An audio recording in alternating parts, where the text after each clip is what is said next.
ഈ ഹൈക്കമാൻഡ് ഏത് തീരുമാനം എടുക്കുമെന്ന് എപ്പോഴും പറയുമ്പോഴും ഈ ഹൈക്കമാൻഡാണ് ഈ പൊല്ലാപ്പ് ഉണ്ടാക്കിയത്. അതുകൊണ്ടാണല്ലോ 4 വർഷവും താങ്കൾക്ക് ഒരു പിണക്കവും എനിക്കില്ലാതെ ഞാൻ പാർട്ടിയിൽ എൻ്റെ പ്രവർത്തനവുമായി മുന്നോട്ട് പോയല്ലോ എന്ന് പറയേണ്ടി വന്നത്. മറ്റൊരാളായിരുന്നുവെങ്കിൽ മറ്റൊരു രീതിയിലായിരിക്കും പ്രതികരിച്ചേനെ എന്ന്. അപ്പോൾ അവിടെ ഹൈക്കമാൻഡിനോട് തെറ്റ് പറ്റിയത് കൊണ്ടല്ലേ 2021? അല്ല, ഇതിന് മുമ്പാണെങ്കിലും ഞാനെപ്പോഴും അങ്ങനെയാണ്, പാർട്ടിക്ക് വിധേയനായി പ്രവർത്തിക്കുന്ന ആളാണ്. ഞാൻ ഉമ്മൻചാണ്ടി ഗവൺമെൻറ്റിൽ ഞാൻ 2.5 വർഷം ചേർന്നില്ല. എനിക്ക് വേണമെങ്കിൽ ചേരാമായിരുന്നു.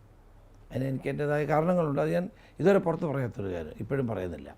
അപ്പോൾ അധികാരമല്ല വലുത്. ഞാൻ ഒരിക്കലും അധികാരത്തിൻ്റെ പിന്നാലെ പോകാത്ത ഒരാളാണ്. എനിക്കതിൻ്റെ ആവശ്യമില്ല.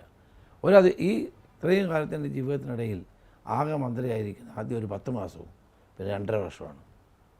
ഞാൻ അധികാരത്തിന് വേണ്ടി കടിപിടി കൂട്ടിയ ചരിത്രം ഒരിടത്തും ആർക്കും പറയാൻ കഴിയില്ല. നമ്മളൊക്കെ പാർട്ടിക്ക് വേണ്ടി പ്രവർത്തിക്കുന്ന ആളുകളാണ്. പാർട്ടി ഏൽപ്പിക്കുന്ന ഉത്തരവാദിത്തങ്ങൾ അതിനുവേണ്ടി ചെയ്യാവുന്നതിൻ്റെ പരമാവധി നമ്മൾ ചെയ്യും. നാളെയാണ് ഞാൻ ചെയ്യും. ഞാൻ ചില കേന്ദ്രങ്ങളിൽ നിന്ന് അറിഞ്ഞ ഒരു വിവരം കൂടിയാണ്. താങ്കൾക്ക് വേണമെങ്കിൽ മുഖ്യമന്ത്രി ആകണമായിരുന്നുവെങ്കിൽ 2014 തന്നെ മുഖ്യമന്ത്രി ആകാമായിരുന്നു.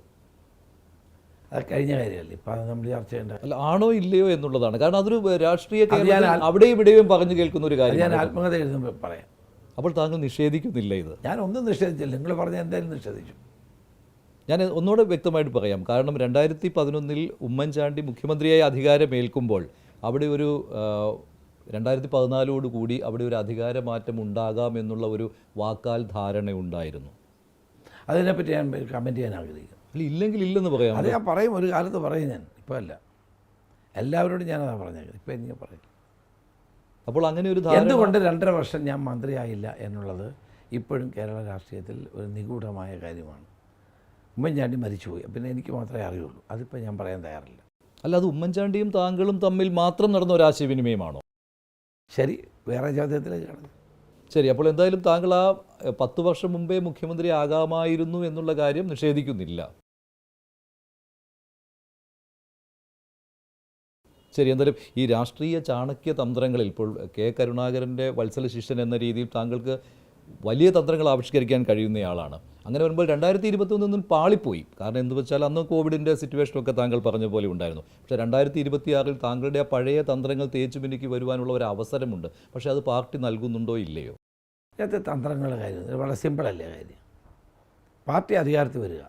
പാർട്ടി അധികാരത്തിൽ വന്നിട്ടല്ലേ നമുക്കെല്ലാം ജനങ്ങൾക്ക് വേണ്ടി വല്ലതും ചെയ്യാൻ പറ്റൂ. 10 വർഷം ഈ ഗവൺമെൻറ് ഭരിച്ച് ഈ നാട്ടിലൊന്നും ചെയ്തില്ല. ആ ചെയ്യാത്തിടത്ത് ഒരു പുതിയ കേരളത്തെ നിർമ്മിക്കാൻ കേരളത്തെ UDFന് കഴിയും. അതിനുള്ള അവസരം ജനങ്ങൾ നൽകണം. അതിനു വേണ്ടിയാണ് നമ്മളെല്ലാവരും പ്രവർത്തിക്കുന്നത്. 2021 മുതൽ 2024 വരെ UDFും കോൺഗ്രസും ഒക്കെ എത്ര സമരങ്ങൾ ഏറ്റെടുത്തിട്ടുണ്ട് ശ്രീ രമേശ് ചെന്നിത്തല. എത്രയോ അവസരങ്ങൾ കിട്ടി. 2016 മുതൽ 2021 വരെ അങ്ങനെ ആയിരുന്നില്ല. താങ്കൾ എത്രയോ വിഷയങ്ങൾ കൊണ്ടുവന്നു. ആ വിഷയങ്ങൾക്ക് കോടതിയിൽ നിയമ പോരാട്ടങ്ങൾ വഴി അത് ഫലപ്രാപ്തിയിലെത്തിക്കാൻ താങ്കൾക്ക് കഴിഞ്ഞിട്ടുണ്ട്. എത്രയോ ഘട്ടങ്ങളിൽ പിണറായി വിജയൻ സർക്കാരിനെ പ്രതിരോധത്തിലാക്കാൻ കഴിഞ്ഞിട്ടുണ്ട്. തീരുമാനങ്ങൾ പിൻവലിപ്പിക്കാൻ കഴിഞ്ഞിട്ടുണ്ട്.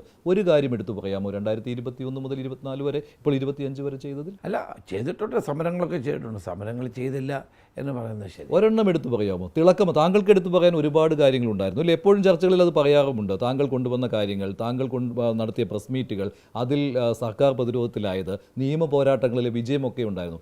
ഈ കാലഘട്ടത്തിലെ ഒരെണ്ണം എടുത്തു പറയാൻ താങ്കൾക്ക് കഴിയും? അല്ല, സമരങ്ങൾ ചെയ്തില്ല എന്ന് പറയാൻ പറ്റത്തില്ലോ. സമരങ്ങളൊക്കെ ധാരാളം ചെയ്തിട്ടുണ്ട്. സർക്കാരിനെ പ്രതിരോധത്തിലാക്കുന്ന ഏത് വിഷയമുണ്ടായിരുന്നു? പ്രതിപക്ഷം കൊണ്ടുവന്ന ഏത് വിഷയം? ക്യാമറയുമായി ബന്ധപ്പെട്ട വിഷയം ഉണ്ടെന്നില്ലേ? പക്ഷെ അതൊക്കെ കോടതികളിൽ പോയി പോരാടി ജയിക്കാൻ കഴിഞ്ഞില്ല. പക്ഷെ താങ്കൾ കൊണ്ടുവന്ന വിഷയങ്ങൾ അങ്ങനെയല്ല. താങ്കൾ സ്വയം വില കുറച്ച് കാണരുത്. താങ്കൾ സ്വയം വില കുറച്ച് കാണരുത്. താങ്കൾ 2016-21 കൊണ്ടുവന്ന അത്രയും അതിൽ പകുതിയെങ്കിലും ചെയ്യാൻ 2021-25 കാലഘട്ടത്തിൽ കോൺഗ്രസിനും UDFനും കഴിഞ്ഞിട്ടുണ്ടോ? അപ്പോൾ ആരുടെ പരാജയമാണത്? അതാണ് ജനങ്ങൾ ചോദിക്കുന്നത്. സംസ്ഥാന സർക്കാർ പരാജയമാണ്, പക്ഷേ പ്രതിപക്ഷം അതിനേക്കാൾ പരാജയമാണല്ലോ എന്ന്. എന്നൊരു അഭിപ്രായം എനിക്കില്ല. അവരുടേതായ രീതിയിൽ കാര്യങ്ങൾ ചെയ്തിട്ടുണ്ട്. പക്ഷേ താങ്കൾ ഏറ്റവും അവസാനം കൊണ്ടുവന്ന ഒരു കാര്യം ഞാൻ ഓർക്കുകയാണ്, കാർബോണ്ടം അഴിമതി എന്നുള്ള കാര്യം. അതിന് എന്ത് പിന്തുണയാണ് UDFിൽ നിന്നും കോൺഗ്രസിൽ നിന്നും കിട്ടിയത്? അല്ല, ആ അഴിമതി അതുകൊണ്ടില്ല, അഴിമതി ആവാതിരിക്കുന്നില്ലല്ലോ. അഴിമതിയാണ് ഇപ്പോഴും ഞാൻ എൻ്റെ പേരിലുള്ള എൻ്റെ പോരാട്ടം തുടർന്നുകൊണ്ടിരിക്കുകയാണ്.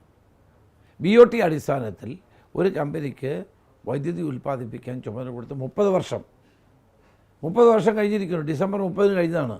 ഇപ്പോഴും അനധികൃതമായി അവർ കാർബോണ്ടം കമ്പനി ഇപ്പോഴും വൈദ്യുതി ഉൽപ്പാദിപ്പിക്കുന്നു.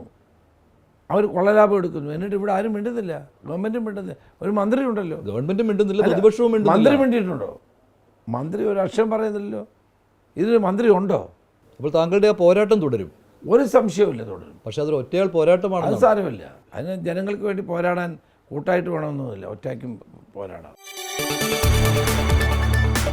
കൂടുതൽ വാർത്തകൾക്ക് news 18 Keralam YouTube channel subscribe ചെയ്യുക.